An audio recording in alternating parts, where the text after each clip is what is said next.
Tamburini e trombettieri di Oristano che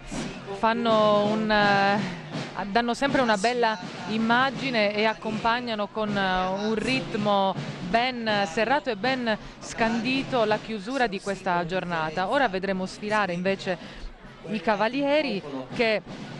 come ogni anno in qualche modo danno immagine tradizionale di questo luogo, ma non solo, del Sarrabus, di tutta quanta l'isola, perché sapete bene che il cavallo è uno degli elementi più vicini all'uomo sardo e quindi riesce ad essere sempre un'immagine totalizzante di tutta quanta l'isola. Io ne approfitto per ringraziare tutti coloro che hanno lavorato a questa giornata importante, in primis Ottavio Nieddu, che vedo girare come un matto ovunque qui nel percorso e che è colui che ha curato l'organizzazione di tutta questa giornata. Chiaramente la Proloco che ha ideato quella sagra degli agrumi 40 anni fa, il comune di Muravera che vuole e con impegno sostiene e mantiene questo appuntamento sempre migliorandolo di anno in anno e quindi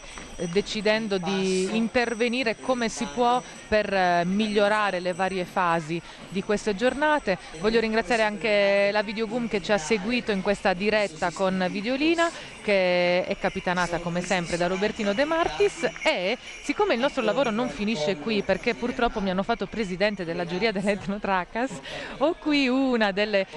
giurate che è Daniela De Idda. Buongiorno Daniela, sai che adesso dobbiamo continuare a lavorare perché uno delle, come dire,